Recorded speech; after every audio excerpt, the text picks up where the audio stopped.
Section 10.2, we're doing area of trapezoids, rhombuses, and kites. So these are a little bit different than the parallelograms, but they're all made of parallelograms and triangles, so you could combine formulas and get their areas that way as well. So what do we know about a trapezoid? Well, we know the top and bottom are parallel, because that's the definition of a trapezoid. We know the angles on the end add up to 180. We know the angles on this end add up to 180. If it's isosceles, we would know the left and the right were equal. If it was isosceles, then the two angles on the bottom would be equal, the two angles on the top would be equal. Okay, all of that was on that big chart that we had for the quadrilaterals a couple of weeks ago. So, for area of a trapezoid, it has a funny formula. It's 1/2 the product of the height and the sum of the bases. So, B1 plus B2. Okay, 1/2 times the height times the sum of the bases. You have to be careful how you type this one into the calculator, because it will come out wrong if you don't use parentheses. So we have to make sure that we watch what we do. The bases are the parallel ones, and then the height is perpendicular like it was for the other ones. Okay, so let's find the area of this trapezoid. It happens to be a state. So we do 1/2 times the height. So you have to figure out which one's perpendicular, and for us that would be the 242. This is the height. Times the sum of the bases, so the two that are parallel to each other. So that'd be 250 plus 190. Alright, so we're going to type that all in our calculators here. So we'll do 1/2 times 242 times parentheses 250 plus 190.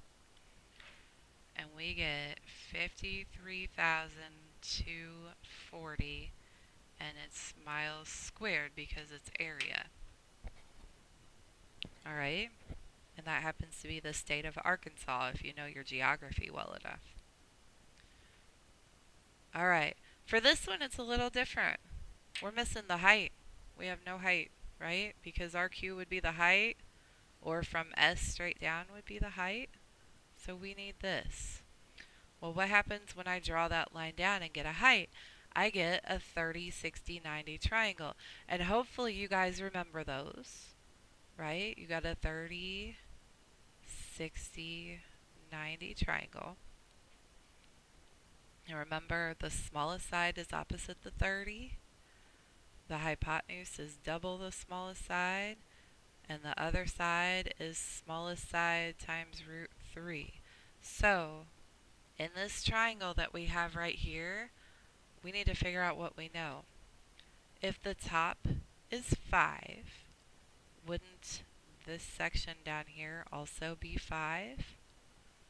And it tells us that the whole bottom is 7.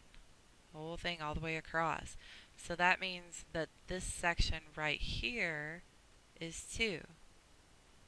And that would be the side opposite the 30. So that would be this side right here is 2. So the x root 3 would be the height. So that means the height is 2 root 3. If you're not sure about that, or you really still don't get the 30, 60, 90 triangles, try SOHCAHTOA and see what happens. Okay? Because it will work. Alright, so for the area, we do 1/2 times the height that we just found, so 2 root 3, times the sum of the bases. So we'll do 5 plus 7, because those are the two that are parallel.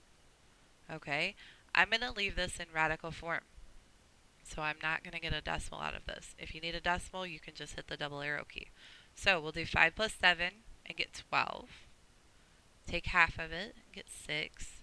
Times 2 root 3, we get 12 root 3. And it's meters in the picture, so it would be meters squared. Okay, so then you could take that and put it in your calculator and get your decimal approximation for it.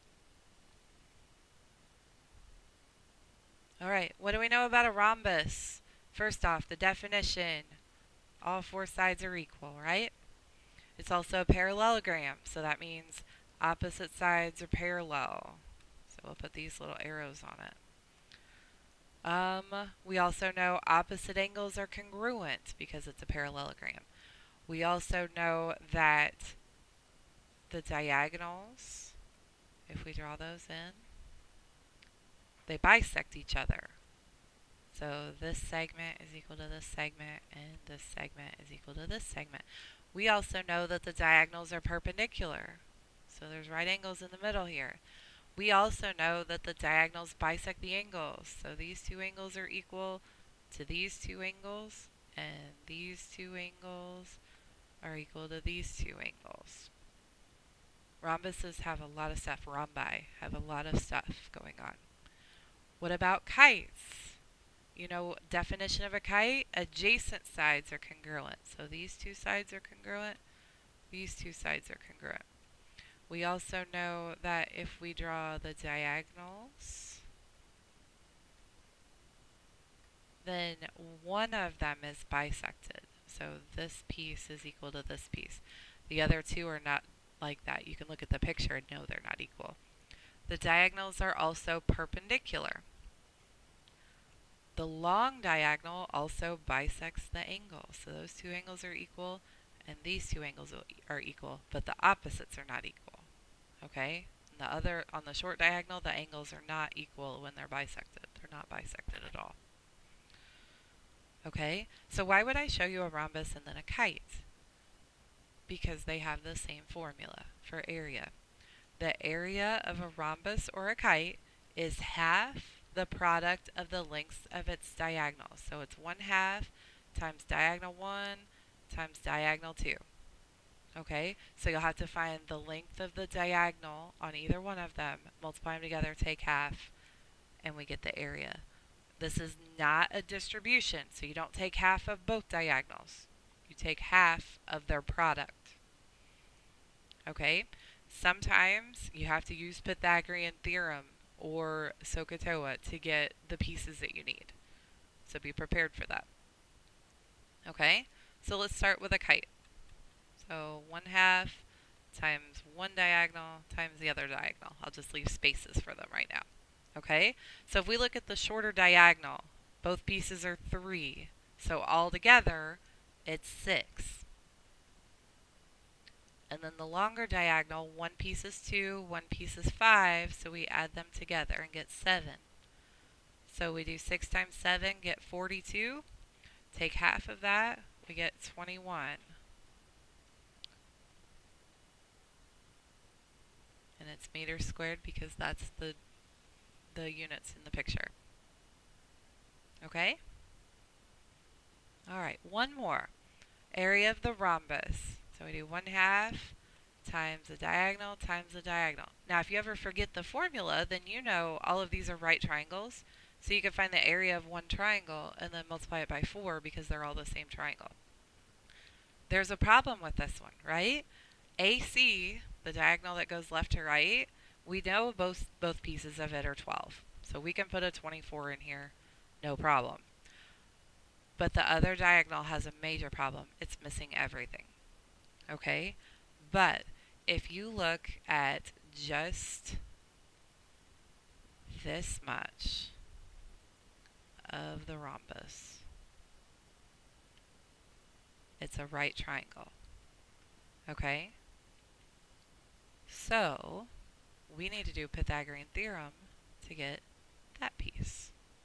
Okay, so we're going to do x squared plus 12 squared equals 15 squared. And we're going to do some math. Okay, I know you guys can handle that, so I'm not going to show all that work. But when you do your Pythagorean theorem, you get 9 for that piece. Okay, so this piece right here is 9. That means this piece is 9. That means the whole diagonal is 18. Okay, so we're going to multiply this all together. 1/2 times 24 times 18. We're going to get 216 meters squared. Okay? Got to use your formulas. You've got to know your formulas. I will not give them to you on a test, so you have to know them. All right?